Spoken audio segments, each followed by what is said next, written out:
They'll send you up the hill.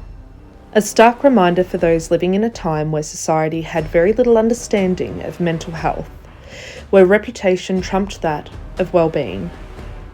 Fed up with your wife having too much to say and not fulfilling her part as a woman around the home?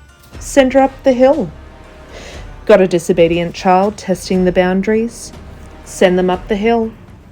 Is your mother becoming elderly and forgetful, making them dependent on you for care? Send her up the hill. Daughter comes to you disclosing sexual assault, yet it's clearly promiscuity. Send her up the hill.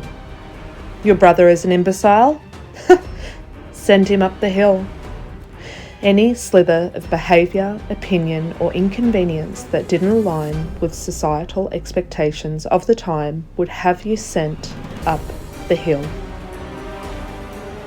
Perched on top of a hill overlooking the town of Ararat stands the Aradale Lunatic Asylum. Constructed in 1864 with records showing patients having been admitted to the former psychiatric facility as early as 1865. Now, many of you may not be aware that the ease in which it was to be admitted into a mental facility back in the Victorian era was pretty easy, really. All that was required was 2 signatures. Just 2. 2 signatures could be received by a husband, a neighbour, parents, or anybody who was of status and privilege within the community. That's all it took to have you admitted to one of these horrific lunatic asylums. However, discharge was a different story altogether.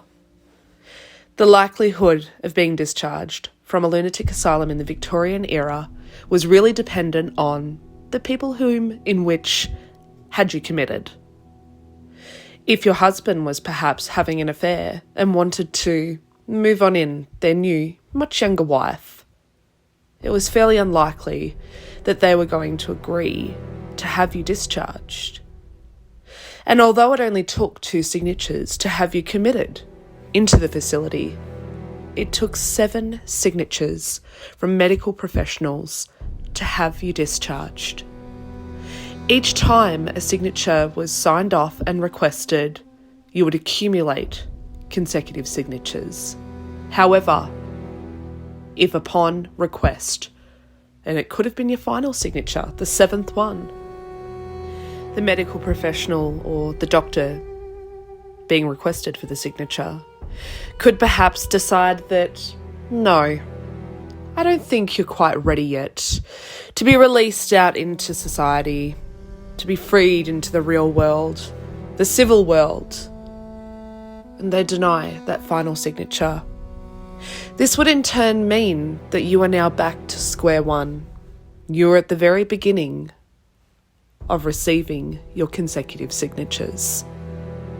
It may have taken you a decade to gain all 6 signatures, only to be denied on the 7th. Now, there's been some pretty dark allegations surrounding the rejection of signatures from patients in these Victorian-era lunatic asylums. Doctors and medical staff had patients at their disposal that had essentially been thrown away by families, friends, been forgotten by society. They were completely free to utilise these patients however they chose. So a lot of these dark allegations surround that of medical experiments in a time where psychiatric treatment was in its evolution and mental health was still being understood.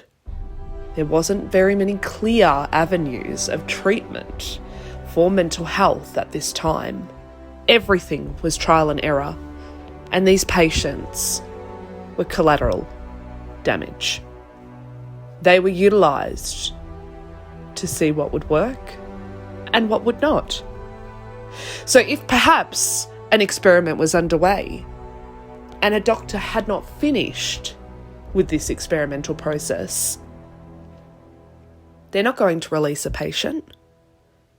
If perhaps an experiment had gone horrifically wrong, they're they're not going to release a patient. Because if they weren't mad before, perhaps they are now. Or perhaps they don't want society to know what's really going on in that big, beautiful building at the top of the hill. There was speculation, but it was out of sight and it was out of mind. The patients weren't in society causing a ruckus. They weren't causing dismay or any kind of inconvenience for anybody else within the community. They were locked away. So people turned a blind eye. People didn't want to know what was going on. Ignorance is bliss.